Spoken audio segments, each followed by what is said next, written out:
I was in the elevator of the Harlow building, watching the floor numbers climb, rehearsing what I was going to say.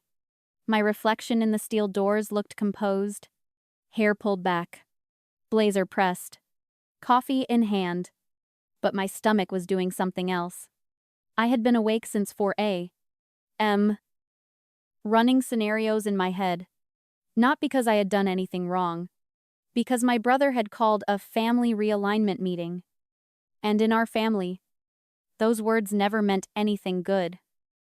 Our father built Harlow Design Associates from a drafting table in his garage 23 years ago. 11 employees, a reputation for sustainable residential design, real clients, real work. When Dad had his stroke 18 months ago and stepped back, he split operational authority between the two of us. My brother, Cameron, handled contracts and client relations. I handled the financials and operations. It was supposed to be a partnership. It never felt like one. The elevator reached the 4th floor. I stepped out and heard voices behind the conference room glass. Cameron was already inside. And his wife was there too. That made something tighten behind my ribs. She had no role at the firm.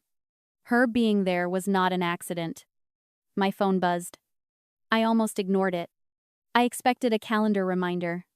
But something made me stop walking. I pulled it out. The name on the screen was my father's former accountant, Glenn Porter. He managed our books for 19 years before retiring 2 summers ago. We were not close. But I trusted him the way you trust a person who has seen everything and never once lied to you about the numbers. His message was 4 words. Do not go in. I stared at it. Then I hit call before my brain could talk me out of it. He picked up on the first ring. Listen carefully, Glenn said. He was not whispering, but there was a controlled urgency in his voice I had never heard before. In 19 years of audits and tax seasons, that man had never sounded unsettled. Not once. I got a call last night from a contact at Meridian Group, he said. Do you know who they are? I did. Meridian was a national design conglomerate that quietly absorbed independent firms. They hired the talent, gutted the identity, and scaled the product. My father had turned them down 3 times. He framed the last rejection letter and hung it above the coffee machine. Why is Meridian calling you? I asked. They weren't calling me, Glenn said. They were calling to verify documentation. A consent to sale agreement signed by both managing partners. My throat went dry. He paused. Your signature is on it. The coffee cup in my hand suddenly felt heavy. I set it down on the ledge by a potted plant and pressed my back to the hallway wall. That's not possible, I said. I know, Glenn replied. That is why I'm telling you now. If you walk into that room without knowing what they already did, you will not walk out the same way you walked in. I looked through the glass again. Cameron was laughing at something his wife said. Relaxed. Expansive. He had the posture of a man who already won. Tell me everything, I said. He did. It took about 10 minutes. Cameron had been negotiating with Meridian for 8 months. He structured a deal to sell the firm's name, client portfolio, and intellectual property for $2 million. The catch was our articles of incorporation. Dad wrote them carefully. Any sale required unanimous written consent from all managing partners. Cameron had one signature. He needed mine. Instead of asking, he created it. A notarized consent document with my signature had been submitted to Meridian's legal team 3 weeks ago. 3 weeks ago, I was in Cleveland for a client site review. I had hotel records, receipts, and timestamps. They forged my signature. They used a notary seal. Then, they called a family meeting, probably to tell me the sale was done. My share was already calculated, and I should be grateful. My nerves disappeared.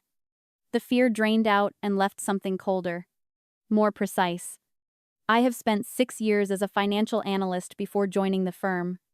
I know what fraud looks like. I know what it feels like. This was that feeling. Except the numbers were my name. I did not walk into the conference room. I went back into the elevator, rode down to the lobby, walked to my car, and started making calls.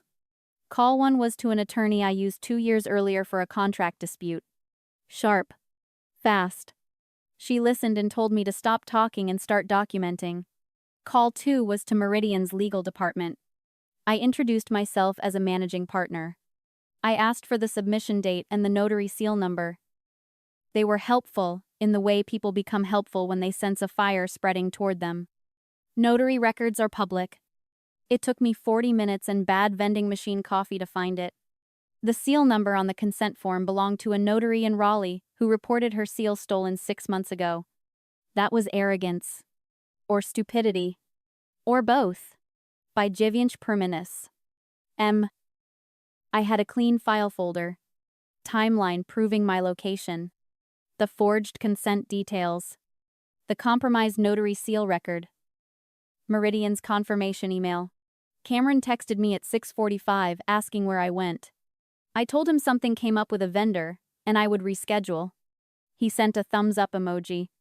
A thumbs up. After forging my signature to sell our father's company, I put my phone face down and kept working.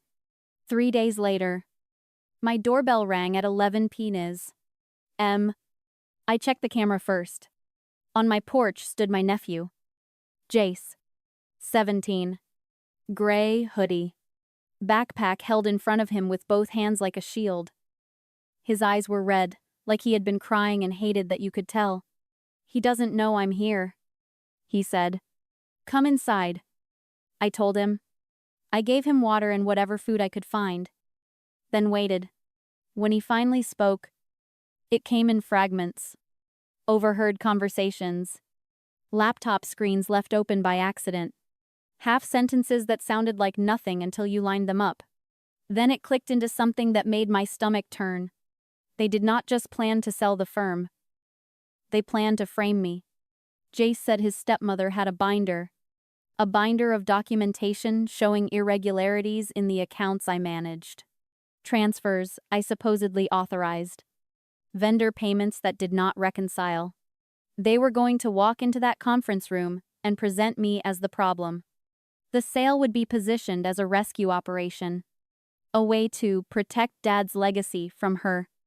It was a trap built to control the narrative. If I stayed quiet, I looked complicit. If I fought, I looked defensive. Jace pulled out his phone and showed me a photo he took from the binder. One page. A transfer of Doazet she opt. $000 from our operating account to a personal account. My authorization signature. An account number I had never seen. He looked at me and said, I know you didn't do it. The kid was shaking, trying not to show it. Thank you. I said, you did the right thing. Then I asked him for one more thing. I need you to write down everything you remember. Dates? Exact words. Anything specific. Don't text it. Don't email it. Write it on paper. He spent 20 minutes at my kitchen table writing carefully, like he understood the weight of each sentence. Before he left, he paused at the door. Is he going to go to jail? He asked. I considered it. I thought about being 17 and asking that about your father. I don't know exactly what will happen. I said, but I know this. It is going to be honest. And you are going to be okay. He nodded and left. I locked the door and stood in my kitchen, staring at the notebook. The cold calculation I had been running for days shifted into something more personal. This was not just about the firm anymore. It was about what Cameron was teaching his son. That lying works. That framing people works. That power is taking, not building. I could not let that be Jace's education. The next week moved fast. My attorney filed an emergency complaint with the state licensing board that oversaw ownership transfers for credentialed practices. We submitted the notary seal discrepancy, proof of my location on the signing date, Meridian's correspondence, A forensic document examiner confirmed within 48 hours that the signature was traced from a scan of my signature on a previous firm document. Then the fabricated mismanagement transfer unraveled too. The account in the binder was opened in my name using my social security number at a bank in a state I never lived in. Identity fraud layered on top of the forgery.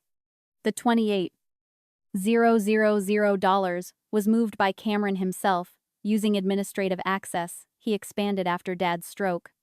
Routed through the fake account to make it look like my fingerprints were on it. Then moved again into an account linked to his wife. It was a well-constructed scheme. It would have detonated perfectly if I had walked into that room blind. But I didn't. On Thursday morning, Cameron held a press event downtown. He invited local business journalists and a Meridian representative to announce the exciting next chapter. He wore our father's cufflinks. That detail hit me later like a slap. He was mid-sentence, talking about stewardship, when two investigators from the state attorney general's office walked into the room. They did not cuff him on camera. They asked him to come with them. His expression collapsed slowly from confident to calculating to something that had no name. His wife was not beside him. She had stepped out to take a phone call 3 minutes earlier. Nobody told him it was a mistake. I was not there. I chose not to be. The point was not to watch him fall. The point was the outcome. I was at my father's rehab facility that morning, sitting with him in the garden in warm sun. I told him the truth. All of it. He sat very still while I spoke, hands folded in his lap, looking into the middle distance. When I finished, he was quiet for a long time. Then he said, slowly, with the effort every sentence cost him now, I built it for both of you. I swallowed. You didn't get it wrong. I told him. He made his choices. You gave him every reason to choose differently. Dad did not argue. He just put his hand over mine and kept it there. The legal process took months. The charges were heavy. Forgery, identity fraud, wire fraud, fraudulent notarization. His wife faced related charges for her involvement. The Meridian deal collapsed within the week. Their general counsel ended it within hours of learning the consent form was fabricated. They released a brief statement about cooperating. The real reason was simple. They did not want their company name attached to a fraud case. My brother's access to accounts and client files was suspended immediately. We hired a new contracts lead. Someone with no loyalties and no history. The work steadied. 14 months later, sentencing came. Cameron received 28 months. His wife received probation after cooperating at the end. The judge said the scheme was notable for its premeditation and for the deliberate attempt to destroy a family member's professional credibility and strip her of legal rights. Jace moved in with his biological mother in North Carolina. He called me the night after sentencing. We talked for almost 2 hours. Not about the fraud. Not about court. About his college applications. A design class. A book he wanted me to read. Before we hung up, he said something I still think about. I used to think brave was loud. He said, like making a scene. But you didn't. And it still worked. The brave thing is usually the quiet thing. I told him, the loud thing is often just fear in a hurry. He laughed softly. I'm writing that down. Do it. I said, it's yours. A month later, I drove to the evidence office and picked up Dad's cufflinks. They were logged as personal property recovered. I cleaned them with a soft cloth in my car, then took them to the rehab facility. Dad held them in his palm for a long moment. Then he closed his fingers around them and looked up at me with an expression I recognized from childhood. The look he wore when something had been settled. Harlow Design Associates turns 30 next spring. We are doing a small event. Staff and longtime clients. Nothing grand. Dad plans to come. I plan to let him talk as long as he wants. Because a building is only as strong as the foundation laid before the first wall goes up. And some things are worth every careful, quiet step it takes to defend them. If you want more stories where the truth wins without shouting, hit subscribe.